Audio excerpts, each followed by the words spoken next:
அன்னைக்கு காலையிலே மீன்காரனே மீன் கொண்டு வந்திருக்காங்க. மீன் என்னடா வந்திருக்குன்னு வந்து பார்த்தாச்சுன்னா, அண்ணா கிட்ட பேசிகிட்டே இருக்கும்போது மீன் பெட்டியில் இருக்கிற மீன் என்னென்ன இருக்குன்னு சொல்லிட்டு சரியாக காமிக்க முடியாமல் போயிடுச்சு. அப்புறம் நான் எனக்கு தேவையான மீனை வாங்கிட்டேன். வாங்கிட்டு வீட்டுக்குள்ளே வந்தாச்சுன்னா கண்மணி பாப்பாவை பாருங்கள், ஓடியே வரலாங்க. அப்படியே வாலாட்டிக்கிட்டு அங்கேயே தான் உட்காந்துருந்தாங்க. கொஞ்சம் டல்லாகவே இருந்தாங்க. இல்லைனா குதிரை ஆட்டம் போடுவாங்க பார்த்தீங்களா. அப்புறம் வந்து மீன் வந்து பார்த்தேன், மீன் ரொம்ப ஃப்ரெஷ்ஷாக இருந்தது.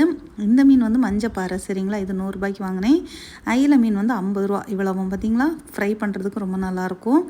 மீனை எடுத்து வச்சு வீடியோ எடுக்கலான்னு எடுத்துகிட்டு இருந்தால் இங்கே பாருங்கள் யார் பக்கத்தில் வந்து நிற்கிறாங்கன்னு. கொஞ்சமாக அப்படியே என்ன செஞ்சுட்டா, பழைய ஸ்பீடு இல்லாட்டியும் கொஞ்சமாக வந்து அப்படியே சவுண்டு போட்டுகிட்டே நின்னா பார்த்துக்குவாங்க. அப்புறம் வந்து வேண்டாம் மக்களே, பச்சை மீனில் உனக்கு சிக்கன் ரெடி பண்ணி வச்சுருக்கேன் அப்படின்னு சொல்லிட்டு, நீ போய் உன் இடத்துல படுத்துக்கோ, நான் சாப்பாடு ஆறின உடனே உனக்கு தரேன் அப்படின்னு சொன்னதான் வந்து அங்கே பாருங்கள் பெட்டில் போய் படுன்னு சொன்ன உடனே நல்ல மாதிரி வந்து படுத்துட்டா பார்த்துக்கோங்க. நல்லா கீழ்ப்படிதல் உள்ள பிள்ளை. அப்புறம் மீன் கழுவ போகிறேன், விலைக்கு பரவாயில்லையான்னு மறக்காமல் கமெண்ட் பண்ணுங்க.